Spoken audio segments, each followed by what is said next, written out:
Chaque endroit où j'ai des ruches, le miel est différent. Et ça peut être à la même place aussi différent à travers la saison. C'est toujours en fonction de ce que les abeilles butinent.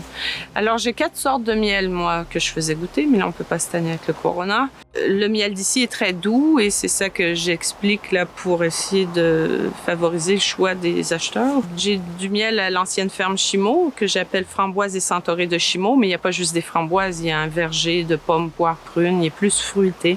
De l'autre côté de Douglastown, mais en arrière dans les terres, devant un champ de bleuets cultivé, et ben malgré qu'il est devant un champ de bleuets, il goûte plus floral. Tu vois? Et celui de Penouille il est plus jaune et il y en a qui préfèrent, les palais préfèrent Forion, mais il est plus proche de l'eau et j'ai eu beaucoup de misère à hiverner dans ce coin-là. Il y a beaucoup de ruches mortes à chaque printemps. Il faut donner le temps aux ruches de se développer. Ils sont peut-être plus susceptibles aux éléments. Là. C'est encore plus au nord, hein, Forion. En même temps, on ne peut pas concentrer trop de ruches à le même endroit. Donc, ça permet aux abeilles d'avoir assez à manger et ça permet une diversité de miel aussi. C'est dur à battre le nectar des fleurs, là, et oui, la nature est généreuse ici. On est loin des grands centres et c'est ça qui fait la qualité là, du miel. Ici, on est dans la blouetière de Claudie et François et Pastel. Ouais, ça fait, je me demande bien combien de temps que ça doit faire, au moins 15 ans, certains, que je m'occupe de polliniser la blouetière ici. On est vraiment chanceux d'avoir Manon qui vient s'occuper des ruches qui sont essentielles là, à la pollinisation du champ de bleuets. Fait que c'est ça, c'est vraiment une chance parce que nous, on n'aurait pas vraiment le temps présentement de s'occuper de ça.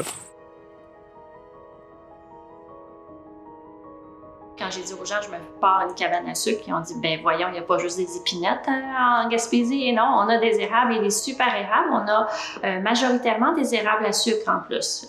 Contrairement au reste du Québec, il y a beaucoup d'érables rouges. Nous, on a 95% d'érables à sucre. Ça fait que ça nous fait un bon sirop très costaud. Le sirop de la Gaspésie est distinct à cause du territoire, puis aussi du printemps. On a un printemps qui arrive plus tard. On a des couverts de neige qui durent très, très longtemps. Fait que c'est une réalité complètement différente du reste du Québec. Les producteurs de sirop du Bas-Saint-Laurent-Gaspésie, là, faut leur donner une petite médaille de plus parce qu'ils travaillent plus fort que le reste de la province, ouais. On fait à peu près, 50 000 livres de sirop d'érable par année, à peu près. Tout dépendant des années, parce que c'est l'agriculture. On se prépare à 100%, mais c'est Mère Nature qui décide. Et puis, c'est aussi un kiosque qui est ouvert pour les touristes, pour le tourisme européen tout l'été. On fait des visites, des dégustations et l'interprétation. Tout ce qui a un potentiel acéricole est protégé présentement en Gaspésie, mais on pourrait faire facilement x2. Ce qui reste à faire, c'est la promotion du sirop d'érable. Parce que présentement, notre sirop d'érable est pratiquement tout exporté. Le Québec, c'est 78% de la production de sirop d'érable mondiale. Moi, je trouve que le sirop d'érable, c'est un produit local. C'est un produit qui est équitable. Parce que si on se compare avec les autres types de sucre, toutes les gens qui travaillent dans la sériculture sont bien rémunérés puis ont des bonnes conditions de travail. Fait que c'est un sucre qui est équitable. On ne déforeste pas pour faire des champs de canne à sucre. On entretient notre forêt, on l'aménage, on y donne de l'amour parce qu'on veut que nos érables soient en santé le plus longtemps possible. En tant que la promotion de Fièrement Bleu, il ne devrait pas rentrer de sucre blanc au Québec. On devrait faire que du sucre d'érable. Il faudrait qu'on ait la promotion de ça. Puis si on fait ça, on n'aura pas assez d'érable au Québec pour juste fournir le Québec. Si les gens arrêtent de prendre de la mélasse à cassonade puis du sucre blanc, on va manquer d'érable. On ne sera même plus obligé d'exporter. Fait que ça, il faut travailler là-dessus. La Fédération travaille beaucoup sur la santé parce que c'est rempli d'antioxydants. En plus, c'est un sucre oui, ça reste tout du sucre, mais il est rempli d'antioxydants. Fait que les polyphénols qui sont à l'intérieur sont bons pour la santé en plus. Fait qu'il n'y a pas de raison que les gens n'en mettent pas partout comme moi je fais. Notre point fort, c'est vraiment avec le tourisme européen. Ils sont vraiment fous du sirop d'érable. Ils sont contents de voir les installations. C'est sûr que c'est pas une cabane à sucre traditionnelle. C'est quand même une cabane à sucre. C'est un lieu de production. qui est bien aménagé. Puis il faut montrer ça aux gens aussi, là. C'était correct grand-père qui faisait du sirop d'érable avec son petit verre de gin. Mais maintenant, ben c'est une entreprise agricole qui fait vivre des familles. Fait que faut montrer toute la chance qu'on a d'avoir la technologie où est-ce qu'elle est rendue. Je vous dis pas qu'on prend pas un petit verre de petit gin pareil, là, mais on a quand même la technologie qui nous aide à avoir des meilleurs rendements puis faire en sorte que ça devienne une entreprise viable. Puis j'ai l'impression que la Gaspésie croit pas beaucoup à l'agriculture. Moi, je viens de la Montérégie, puis partir des projets agricoles en Montérégie, on dirait que ça, tout le monde embarque, il n'y a pas de souci. Moi, quand je suis arrivée ici, je suis allée rencontrer des gens dans des institutions qui m'ont demandé 40% de mise de fonds. Je dis là, vous voulez pas que je parte mon projet, vous croyez pas à mon projet, puis pourtant la sériculture, c'est une production qui est contingentée, c'est sûr que c'est plus difficile en Gaspésie. On a peut-être des rendements un petit peu moins élevés pour le moment. Si on regarde le réchauffement de la planète, moi je pense que ça va être nous les gagnants. Là, c'est nous qui a plein de neige puis qui fait froid, puis que nos érables devraient rester longtemps. Mais le plus grand défi, c'est de trouver des gens qui croient à l'agriculture. Pour le côté acéricole, donc la production de sirop d'érable, c'est sûr qu'on a des érablières en région. On a, nous, au niveau du MAPAC, pour la région de la Gaspésie, on a 18 entreprises qui sont enregistrées au MAPAC en acériculture. Il y a plusieurs entreprises qui sont de taille quand même assez importante aussi. Il y en a 7 sur 18 qui sont bio. Une autre qui est en pré-certification. Donc, encore là, il y a un positionnement qui se fait. Puis, il y a plusieurs, quand même, encore des érablières non exploitées, mais beaucoup aussi en terre publique, ça se passe. Donc, dans le fond, il y a comme une bande d'à peu près 20 km dans lesquels on retrouve des érablières en plusieurs endroits en Gaspésie. Par contre, pour que ça se développe, il faut un promoteur, faut faire, il y a des investissements importants pour le faire. Et au-delà de ça aussi, dans le fond, ça va avec le marché.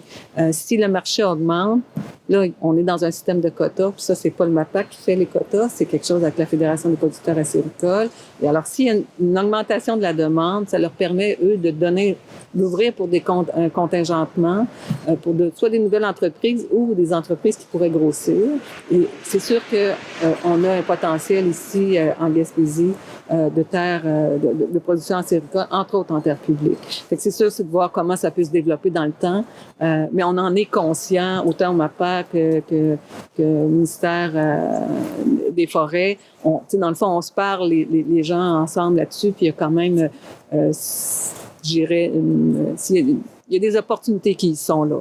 Mais encore là, avant d'y arriver, c'est quand même, il y a des étapes à franchir. J'avais 2 copains qui avaient des abeilles. Ça fait très longtemps, il y a au-dessus de 40 ans. Ils s'appellent Stéphane et Patrick Vanier, puis m'ont fait découvrir l'amour des abeilles. La plupart du monde que j'ai vu qui sont lancés dans la production de miel, c'était par gourmandise. Moi, c'était par amour des abeilles. Puis après ça, j'ai comme trouvé que ça faisait du miel. Puis j'ai trouvé que c'était un produit que j'avais jamais consommé avant. Puis j'ai tombé en amour avec le miel. Ça m'a amené à rencontrer beaucoup de monde, de découvrir qu'on a des terroirs très, très différents du reste du Québec. L'aventure se poursuit tout le temps. Chaque jour, je pense à mes abeilles. Lorsqu'il arrive le mois de janvier, je m'ennuie de mes abeilles, même au mois de décembre. J'essayais de comprendre les abeilles, j'essaie toujours de les comprendre. J'ai environ 8 à 9 employés qui travaillent pour moi. C'est surtout des saisonniers. C'est une entreprise familiale. C'est un chiffre d'affaires qui roule autour de 300 000 $. Je travaille avec 700 ruches l'été, puis j'hiverne 600 ruches à l'automne. Le miel est beaucoup plus accepté ces dernières années.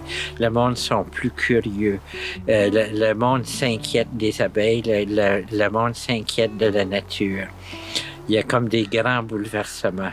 Il y a du monde qui vont consommer tous les sucres sans regarder, tandis qu'il y a beaucoup de monde qui vont essayer d'aller vers le miel, il y en a d'autres vers le sirop d'érable.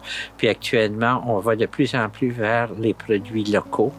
Comme l'agriculture a beaucoup changé, la production est plus dure, on n'arrive plus à faire autant de miel qu'avant. Avant, mon problème, c'était de vendre mon miel, à cette heure, c'est de produire. On travaille beaucoup avec nos génétiques d'abeilles. On essaye, les abeilles meurent beaucoup. Avant, on prenait une ruche puis on la mettait n'importe où, à passer l'hiver. Actuellement, il y a un pourcentage des ruches assez important qui peuvent ne pas être en production l'année d'après. La plus grosse difficulté en agriculture, c'est que le monde veut faire de l'agrochimie. Ça veut dire qu'ils introduisent des OGM puis ils mettent des produits chimiques partout en disant que c'est l'avenir de l'humanité. Moi, je trouve que c'est plutôt des agents de cancer. Puis il reste beaucoup de pesticides dans la nourriture qu'on peut acheter. Je regarde, les abeilles ne sont plus aussi solides, il y a beaucoup plus de mortalité. On est dans des milieux monoflorales qui a juste une espèce. Et puis c'est pas, d'après moi, c'est pas bon pour la nappe phréatique, c'est pas bon pour rien.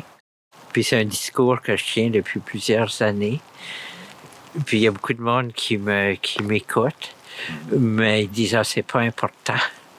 Il y a une certaine partie de la population, il y a peut-être 10-15% qui achètent localement.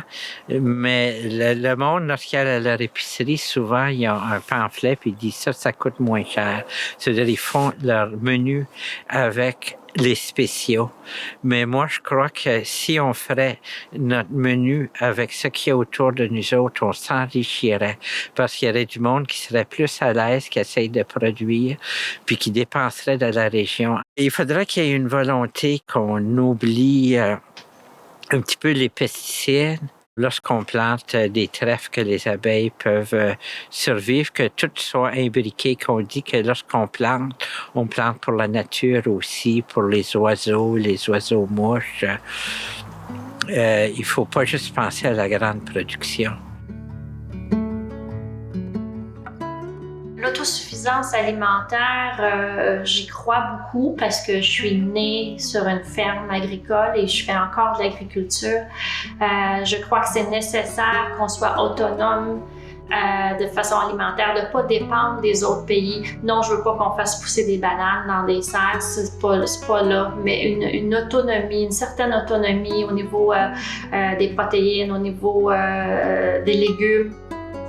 Pour être certain des produits qu'on a, ben, la meilleure façon, c'est de les faire localement, puis de les faire pour pouvoir faire les meilleurs suivis, puis avoir les meilleurs produits, puis éviter les transports inutiles du Mexique au Québec, puis avec des sacs de carottes. Ça me fait pas de sens. C'est correct pour les bananes, c'est correct pour les avocats, des choses qu'on n'est pas capable de faire, qu'on est chanceux d'avoir à l'année. Mais pour ce qu'on a la possibilité de faire avec nos climats, puis même quelques aménagements en serre, je vois pas pourquoi on transporte ça d'un bout à l'autre de la planète. Et les agriculteurs, c'est eux qui sont là et il faut les aider puis il faut les aimer. C'est ça qui va faire qu'ils vont faire plus de carottes puis qu'ils vont être super contents de faire des produits locaux puis d'être en contact. Moi, c'est la chance que j'ai. Les gens viennent ici chercher le sirop puis là, on peut jaser puis ils peuvent goûter puis ils savent, tu sais, le lien que ça crée, c'est bon ça aussi pour les agriculteurs. Si on peut faire en sorte qu'en achetant plus localement, les agriculteurs vont mieux, vont bien, ben ça va contribuer à l'autosuffisance, à l'autonomie alimentaire, selon moi.